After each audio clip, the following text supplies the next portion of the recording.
જય શ્રી રામ. બધાય ભાઈઓને રામ રામ. હવે આ વિડીયો છે ને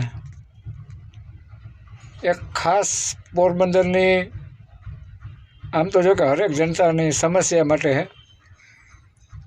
અને આ સમસ્યા એવી છે કે કોઈ નજરમાં નથી આવતી, ગંભીર સમસ્યા છે.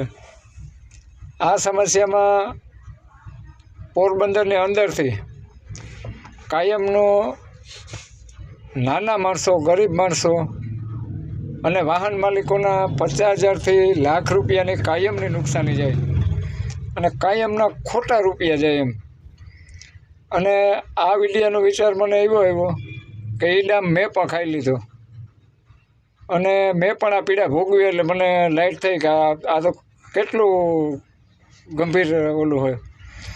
હવે પોરબંદર છે, પોરબંદર એક જિલ્લો છે, આપણે જિલ્લો બન્યો.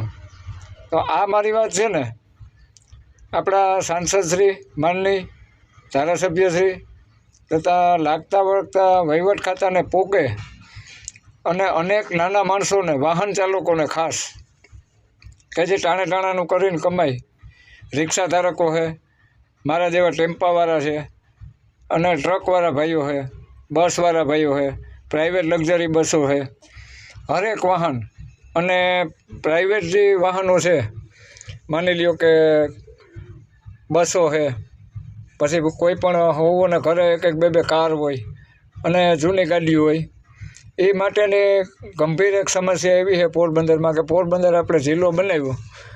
હવે આ જિલ્લાની અંદર વાહન પાસિંગ કરાવવા માટેનું સેન્ટર નથી અને આરટીઓમાં પાસિંગની સરકારશ્રીના નિયમ મુજબ એ લોકો એમ કહે કે ભાઈ હવે તમારે પ્રાઇવેટ જે પાસિંગ સેન્ટર પડ્યા ને પાસિંગ કરાવવા જવાનું. તો પોરબંદરમાં નજીક પાસિંગ સેન્ટર બે જગ્યાએ, ખંભાળિયા અને જુનાગઢ. હવે અહીંથી કોઈ પણ ટાણાનું રિક્ષાવાળો માણસ હોય કે મારા જેવા ટેમ્પાવાળો હોય, ટાણાનું, એક તો પોરબંદરમાં આપણે કેવી તેજી છે એ બધા જાણીએ જ, કેવી સમસ્યા છે ધંધાની, કેવી મુશ્કેલી છે એ આપણે બધાને ખબર જ છે. કારણ કે બધાની કેવી મહેરબાની છે આપણી જે પોરબંદરની જનતા ઉપર, એ પણ આપણે ખબર છે. તો અહીંથી ગાડી પાસિંગ કરાવવા જવા માટે પોરબંદરથી જુનાગઢ 120 કિલોમીટર થાય અને ખંભાળિયા 75થી 80 કિલોમીટર. એમાંય જે આ સેન્ટર છે બે, ત્યાં જુનાગઢ ને ખંભાળિયા, એ આઉટ એરિયામાં ને આઉટ સાઈડમાં છે. ત્યાં આપણે 10 વાગ્યામાં પહોંચી જવાનું. એટલે અહીંથી ત્યાં જવાનો ખર્ચો, આખો દિવસ ખાવા પીવાનો ખર્ચો, ત્યાં પાસિંગ કરાવીને પોરબંદર આવવાનો ખર્ચો, એ ખર્ચો મને મારા એક નાના એવા ટેમ્પામાં 4,000 રૂપિયાનો એક ટેમ્પામાં ખર્ચો લાગ્યો. 2 ટેમ્પા મેં પાસ કરાવવા એની પાસિંગ ડેટ મુજબ કરાવ્યા તો મારા 8,000 રૂપિયાનો વધારાનો ખર્ચો લાગ્યો. એનું મેઇન કારણ એક જ કે પોરબંદર જિલ્લામાં જ્યાં સુધી પાસિંગ સેન્ટર 1 વર્ષથી આપણા રૂપિયા લૂંટાય, એક વાહનવાળાને 8-8, 9-9, 10-10, મોટી ગાડીઓવાળાને તમે વિચાર કરજો કેવડો રૂપિયો એને લૂંટાતો હશે. મોટી ગાડી અહીંથી જુનાગઢ જાય અને પોરબંદર પાછી આવે એટલે ઓછામાં ઓછો એ ગાડી ધારકને 10,000 રૂપિયાનો ખર્ચો લાગે. હવે આવી કાયમના પોરબંદરમાંથી 15-20 વાહન છે ખંભાળિયા અને જે જુનાગઢ, ખંભાળિયા અને જુનાગઢ પાસિંગ માટે જાય છે. તો એ કેવડો ખર્ચો થાય આપણે કોઈને દેખાતો નથી. આપ રીતે ને ત્યાં ખબર પડે કે આ ડામ તો મોટો છે. હવે વાત મારી મુદ્દાની છે કે આ ખોટા રૂપિયા જાય. જો પ્રાઇવેટ સેક્ટરમાં જ્યાં સુધી અહીંયા સેન્ટર ચાલુ ન થાય ત્યાં સુધી આપણે આરટીઓ ઓફિસ છે જ, આપણા ધારાસભ્યશ્રી છે, આપણા સાંસદ સભ્યશ્રી છે, લાગતા વળગતા છે આપણા જિલ્લાના, જેને પણ આ વહીવટને આ બાબત જેને લાગુ પડતું હોય એ લોકોએ પોરબંદરની જનતા માટે આ ઉઘાડી લૂંટ થાય એના માટે કાંઈક પણ કરવું જોઈએ. હવે અહીંથી જુનાગઢ ભાઈ પાસિંગ કરાવવા ગયો હોય એટલે એમાંય ગાડીમાં માની લ્યો કે લેમ્પ ઉડી ગયો તો જુનાગઢથી કહે કે જાઓ તમે આ લેમ્પનું કરાવી આવો પછી જ પાસ થાય. હવે જે સેન્ટર છે ત્યાંથી 10 કિલોમીટર જુનાગઢ જવાનું. આપણે અજાણા સિટીમાં આપણો કોઈ કારીગર જાણીતો હોય નહીં એટલે 2 કલાક કારીગરને ગોતતા થાય. ખંભાળિયા જઈએ તો ખંભાળિયાથી ત્યાંથી ખંભાળિયા ગામથી 8 કિલોમીટર દૂર છે, 7 કિલોમીટર. એમાંય વચમાં એક ટોલ નાકું છે એટલે આપણે પાછા ને ખંભાળિયા ગામમાં કામ કરાવવા જઈએ, કારીગર ગોતીએ તો હાંજ પડી જાય.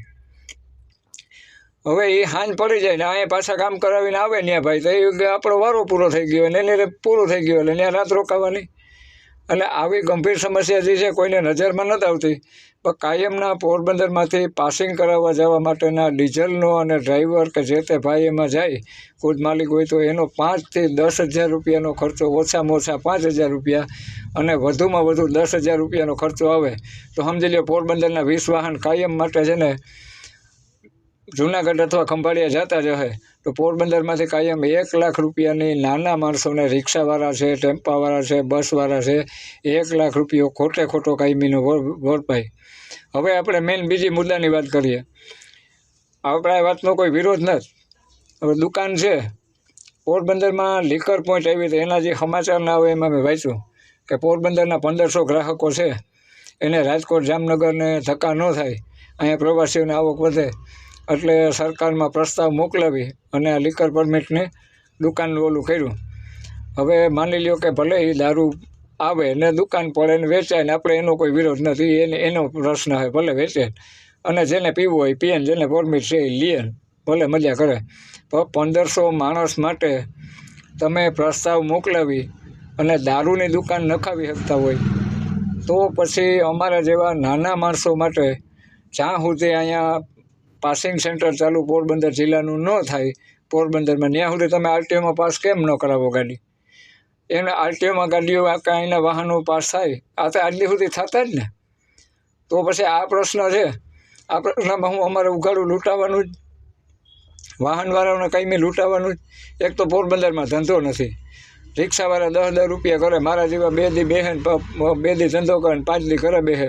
હવે એને સમજી લે 8-9 હજાર રૂપિયાનો ખર્ચો આવે, અને ત્યાં જાય તો ત્યાં ગાડીમાં ફોલ્ટ નીકળે તો ન કોઈ કારીગર હોય, વળી જુનાગઢ હોય તો જુનાગઢ સિટીમાં કારીગર ગોતવું. આપણા ગામમાં કંઈ પણ આરટીઓમાં કહે કે ભાઈ આ પ્રશ્ન છે તો આપણે 2 કલાકમાં કામ કરાવીને આપણા જાણીતા કારીગર હોય, આપણે ત્યાં ઠેકાણે પહોંચી જઈએ. હવે નથી આ કોઈને કહેવાતું કે નથી સહન થતું, તો પોરબંદર જિલ્લા પ્રશાસન, પોરબંદરના માનની ધારાસભ્ય સુધી મારો આ વિડીયો પહોંચાડજો કે ભાઈ આવી પીડા છે અને આવડી મોટી લૂંટ થાય. મહિનાના કાયમના પોડ લેના એને 50,000 થી લાખ રૂપિયો પોરબંદરનો લૂંટાય. એ પણ કેનો? મારા જેવા નાના માણસો, મધ્યમ વર્ગને, ગરીબ માણસોને પૈસા જાય. અહીંથી અમારે હું જુનાગઢ જાઉં પાસિંગ કરાવવા, એટલે મફત જવાય, આમાં ડીઝલ ન ભરે. તો જિલ્લો હું આપણે કેવા માટે જિલ્લો બનાવ્યો? સાંસદશ્રી, ધારાસભ્યને બનાવવા જ આપણે જિલ્લો બનાવ્યો. જિલ્લામાં ખાલી પ્રગતિ કરવી, જિલ્લાનો વિકાસ કરવો, તો જિલ્લામાં કાયમની 1 લાખ રૂપિયાની કાયમની પોડલેની લૂંટ થાય. હાલો, આ એક જાતની લૂંટ જ છે.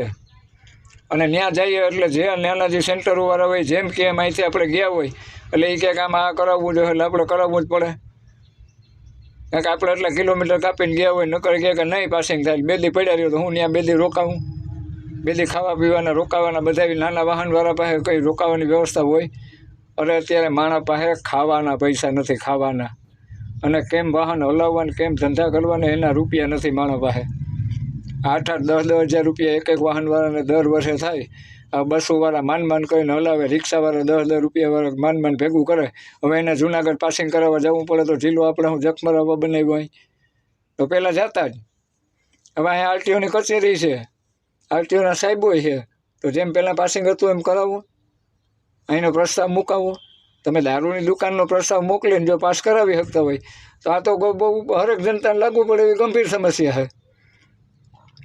આના માટે કંઈક મારી 2 હાથ જોડીને વિનંતી છે બધાને કે આ મારો વિડીયો એટલો વાયરલ કરજો કે બધા નેતા, બધા લાગુ પડતાઓને અને જે તે હોય એને બધાને લાગુ પડે ને. નાના માણસોને જે ખર્ચા આવે એ આવા ખોટા ખર્ચા બંધ કરાવીને, જ્યાં સુધી 1 વર્ષ થયા તો પીડાય. હજી મને કોઈ આશા નથી દેખાતી કે 1-1.5 વર્ષ પોરબંદર પાસિંગ સેન્ટર ચાલુ થાય એવું. તો 1-1.5 વર્ષ સુધીમાં કેવડો રૂપિયો પોરબંદરના નાના વાહનવાળાનો ભયો જશે, કેવડા રૂપિયાની લૂંટ થાય. કાંઈક તો દયા રાખો પોરબંદરની જનતા ઉપર, કાંઈક તો દયા રાખો તમે. આ છે ને, આ એક ડ્રાઈવરની પીડા છે, એક વાહન માલિકની પીડા છે. આ અહીંથી ત્યાં જઈએ ને ખંભાળિયા, આખો દી ત્યાં બેસવાનું લાઈનમાં ભલે અહીંયા બેસવાના, અહીંયા જમી કરીને આપણે 1 વાગે પૂગી જતા, 1:30 વાગે તો 3:30 થાય તો થાય. હવે જે દિવસે આપણે કામને કરાવવા ગયા હોય પાસિંગ, તે દિવસનો દી પડે, માથે 8-9 હજાર રૂપિયાનો ખર્ચો થાય. હવે આવા કેટલા ખર્ચા ભોગવવા? જિલ્લો આપણે કેવા માટે બનાવ્યો? તો મારી બધાને એક વિનંતી છે કે મારો વિડીયો એટલો વાયરલ કરજો. હરેકના ઘરમાં આવવાનું છે, હરેક વાહનવાળાને નુકસાની થવાની છે. કે આ ધારાસભ્યશ્રી સંસદશ્રી સભ્ય સુધી મારો આ વિડીયો પહોંચાડજો, એટલે કે ભાઈ આ પોરબંદરમાં આ પ્રસ્તાવ મૂકો કે 1500 જણાને રાજકોટને જામનગર દારૂ લેવા જવા માટેનું બંધ કરાવતા હોય તમે, એને ધક્કા ન થાય એ માટે અહીંયા વાઇન શોપ ખોલાવતા હોય, તો પોરબંદરના હજારો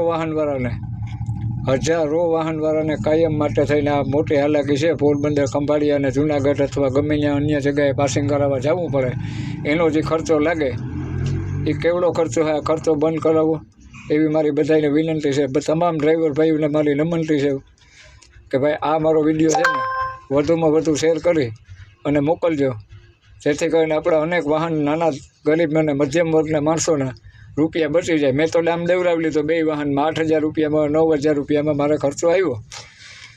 એ મેં કેમ કર્યા એ મને ખબર છે, બરાબર. એટલે આની અંદરથી બધાને મહેરબાની એક આ વિડીયો વધુમાં વધુ વાયરલ કરીને શેર કરજો. જય ગૌ માતા, જય શ્રી રામ.